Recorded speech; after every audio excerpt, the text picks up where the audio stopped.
Hey guys, how's it going? It's Taro here. Hope you guys are doing well. You can also call me Firdaus. It's my Muslim name. And I would like to wish all my dear brothers and sisters in Islam, Assalamu alaikum rahmatullahi wabarakatuh. So today why I'm sharing this video is because I've seen a lot of Muslims who have just newly embraced the religion shared their stories online, and I was really inspired to share my story as well. And I hope that through my sharing, many reverts or converts out there will also share their story. I hope that for those who are also looking at the religion through my stories will also come to see the beauty of Islam.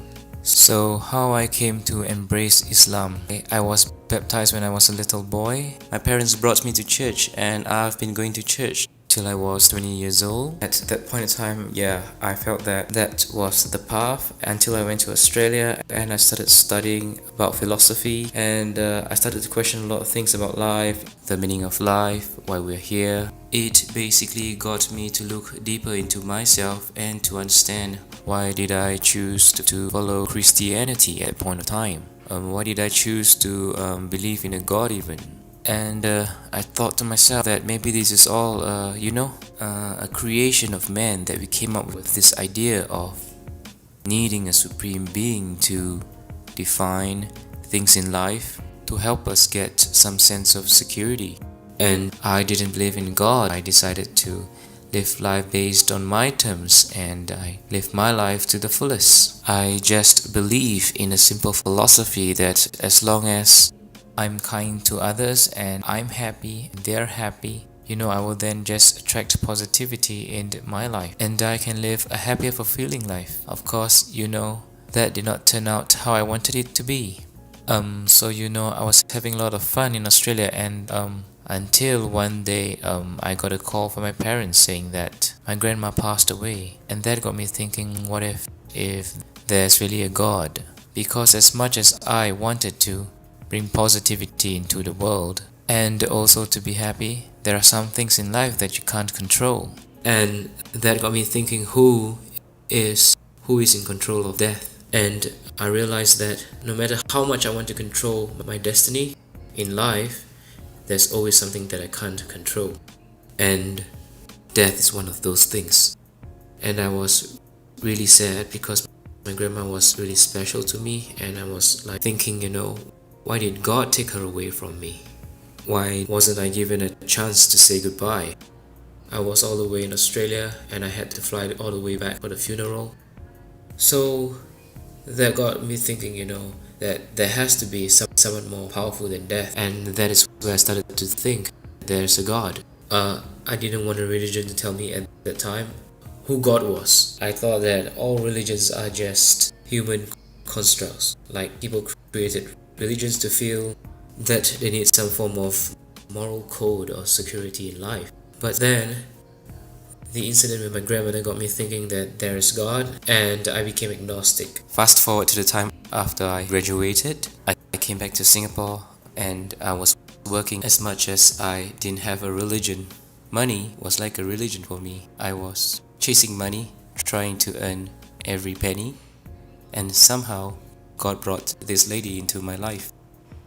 And she shared with me a bit about Islam and how beautiful the religion is, and I should give it a chance to find out more. She's quite an attractive girl, so I wanted to get to know her better.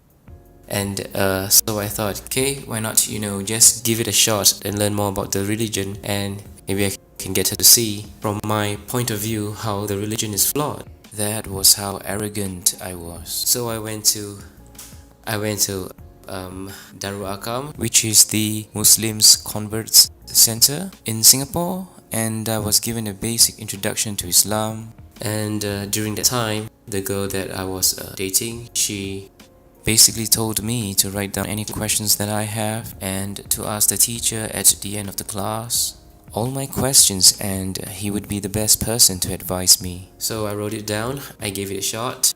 At that time, the teacher was Ustad Saiful Rahman. He was very logical, he was rational, he gave me really logical reasons. I was expecting something else. I was expecting something like just believe, close your eyes and believe and have faith, something like that. but it wasn't like that. It really made sense to me. But I didn't want to immediately embrace Islam. There's a lot of changes that I had to make, like lifestyle. I had to fast during the month of Ramadan. I have to only eat food that is halal. And I asked myself I should just do more of my research and find out more. So I went for more classes and asked more questions. Before I began my journey to discover more about Islam, I told this girl that I was dating that if this does not turn out well, I hope we still can be friends. But I will let you know as soon as possible. I don't want to keep you waiting for me. And I hope that, you'll understand if I don't think the religion suits me. So she said, yeah, she totally understands. But she said I should give my 100% to go find out more about the religion, to ask all my questions, to come with a humble heart, and to truly want to find out about the meaning of life, truth. And I think, yeah, that is what I've been searching for my whole life. I wanted to know what is the meaning of life, why we're here, the purpose and everything. So then the month of Ramadan came. It's the fasting month for the Muslims. And I thought, okay, since if I ever want to know this lifestyle is gonna suit me, I should really give fasting a shot. Maybe if I give up halfway, and then that's it, I won't waste time and I can just tell her we should go our own way, but we can be friends. So I tried to fast, and surprisingly, I did the whole 30 days of fasting. And somewhere nearing the end of Ramadan, I had a dream. This is really actually the turning point. I dreamt that I was walking towards someone who seated in the middle of the living room along a hallway. I was walking towards him, and he was sitting there patiently smiling. He had this radiant light. I could tell that, he's just a person and a kind soul. And he was just smiling at me directly, and he said, "Brother, when are you going to be part of the family?" And I woke up. Initially I thought, this been studying too much about the religion, I might be getting my head too far in that it's probably acting out in my dreams. But on the same day, I had a friend call me out for dinner. His name is Ibrahim, and that's when I had dinner with him, and he said, "Hey, I heard that you've been going to that Muslim convert center, studying about the religion and understanding about Islam. So when are you planning to be a Muslim, brother?" So I thought this must be a coincidence, Just when I had a dream and my friend asked me out for dinner and he asked me the same question, I was still quite stubborn, thinking that this is just pure coincidence. And I went on with my daily life, but the same dream happened again. And this time I remember the exact day and time. It was a Saturday morning around 9:30. I had the same dream and I woke up and I said to myself, "No, this can't be happening again, it must be something. Or someone is telling me something." And I decided at that point of time to test God. I said a prayer before I started to ask for directions in life, So I sat down, I just closed my eyes. I put my hands together like this and said, "Dear God, I know you exist and you're the most powerful, and you can make anything possible. Because I truly and fully believe in your supremacy and power, you can most certainly show me the way in life and the truth. And I seek your infinite wisdom and power to show me the way. Please, with all my heart, I sincerely seek your help in this.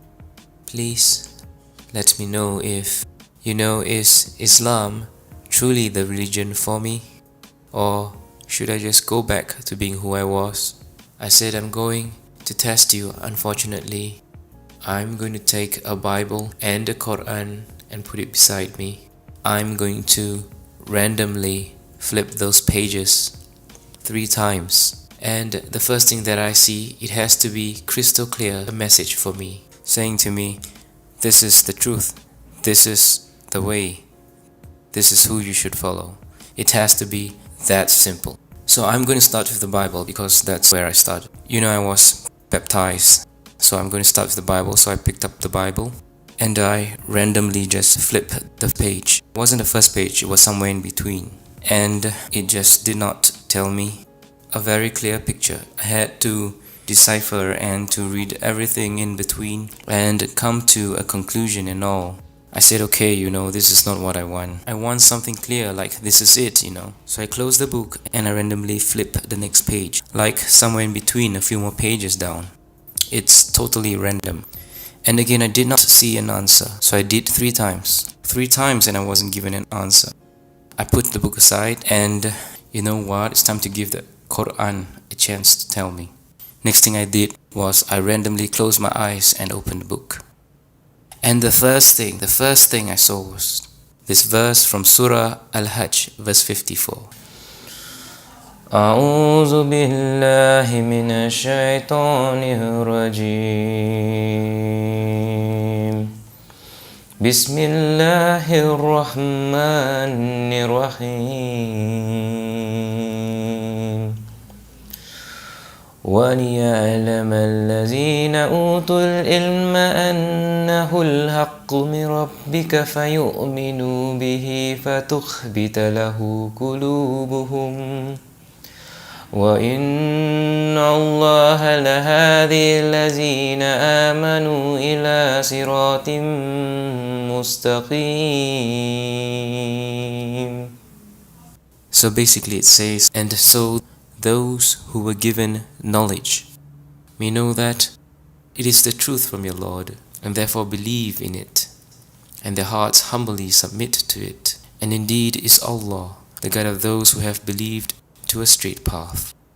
I thought maybe it's just still a coincidence, I was kind of like in a state of denial. And so I closed the book and I randomly opened up another page of the book, and it's totally from another chapter altogether. My eyes set on the next verse, and it's Surah, which is chapter 41 and verse 53.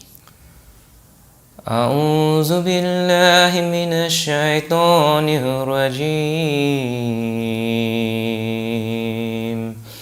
بسم الله الرحمن الرحيم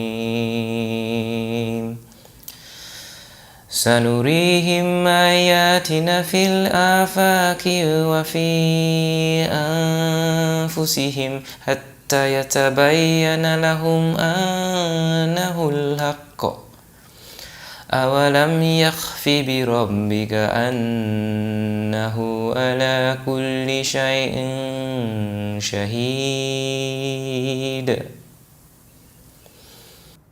We will show them our signs in the horizons and within themselves until it becomes clear to them that it is the truth. But is it not sufficient concerning your Lord that He is over all things a witness?